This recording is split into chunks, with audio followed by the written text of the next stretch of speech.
الذين آتيناهم الكتاب يتلونه حق تلاوته أولئك يؤمنون به ومن يكفر به فأولئك هم الخاسرون۔ ترجمہ: وہ لوگ جنہیں ہم نے کتاب دی ہے تو وہ اس کی تلاوت کرتے ہیں جیسا تلاوت کرنے کا حق ہے، یہی لوگ اس پر ایمان رکھتے ہیں، اور جو اس کا انکار کریں تو وہی نقصان اٹھانے والے ہیں۔ یتلونہ، وہ اس کی تلاوت کرتے ہیں۔ تفسیر صراط الجنان میں ہے، حضرت عبداللہ ابن عباس رضی اللہ تعالی عنہما نے فرمایا، یہ آیت ان لوگوں کے متعلق نازل ہوئی جو حضرت جعفر بن ابی طالب رضی اللہ تعالیٰ عنہ کے ساتھ بارگاہ رسالت میں حاضر ہوئے تھے۔ ان کی تعداد 40 تھی، 32 اہل حبشہ اور 8 شامی راہب تھے۔ ان میں بحیرہ راہب بھی تھے جنہوں نے بچپن میں سفر شام میں نبی کریم صلی اللہ تعالی علیہ وآلہ وسلم کو پہچانا تھا۔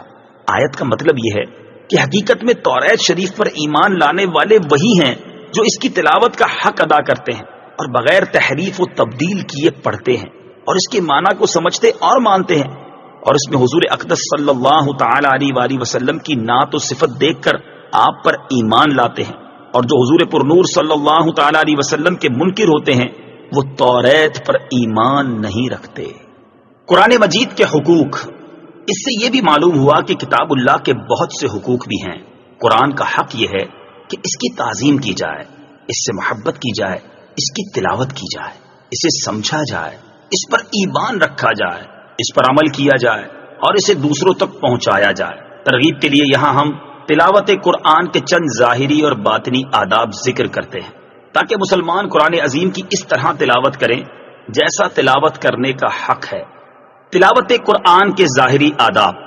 قرآن مجید کی تلاوت کرنے والے کو ان 6 ظاہری چیزوں کا خیال رکھنا چاہیے۔ نمبر 1، باوضو ہو کر، قبلہ رو ہو کر، مؤدب ہو کر اور عجز و انکساری کے ساتھ بیٹھے۔ نمبر 2، آہستہ پڑھے اور اس کے معانی میں غور و فکر کرے، تلاوت قرآن کرنے میں جلد بازی سے کام نہ لے۔ نمبر 3، دوران تلاوت رونا بھی چاہیے، اور اگر رونا نہ آئے تو رونے جیسی شکل بنا لے۔ نمبر 4، ہر آیت کی تلاوت کا حق بجا لائے۔ نمبر 5، اگر قرات سے ریاکاری کا اندیشہ ہو یا کسی کی نماز میں خلل پڑتا ہو تو آہستہ آہستہ تلاوت کرے۔ نمبر 6، جہاں تک ممکن ہو قرآن پاک کو خوش الہانی کے ساتھ پڑھے۔ تلاوت قرآن کے باطنی آداب۔ قرآن کریم کی تلاوت کرنے والے کو ان 6 باطنی چیزوں کا بھی خیال رکھنا چاہیے۔ نمبر 1، قرآن مجید کی عظمت دل میں بٹھائے۔ نمبر 2، قرآن مجید پڑھنے سے پہلے اللہ تعالیٰ کی عظمت دل میں بٹھائے اور خیال کرے کہ یہ کس عظیم ذات کا کلام ہے اور میں کس بھاری کام کے لیے بیٹھا ہوں۔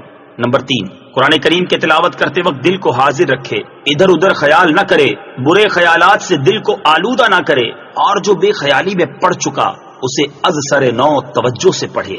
نمبر 4، ہر حکم کے معنی میں غور و فکر کرے، اگر سمجھ میں نہ آئے تو اسے بار بار پڑھے، اور اگر کسی آیت کے پڑھنے سے لذت محسوس ہو تو اسے پھر پڑھے کہ یہ دوبارہ پڑھنا زیادہ تلاوت کرنے سے بہتر ہے۔ نمبر 5، جس طرح آیات کا مضمون تبدیل ہوتا رہے اسی طرح مضمون کے مطابق دل کی کیفیت بھی بدلتی رہے اور قرآن کے رنگ میں رنگتی جائے۔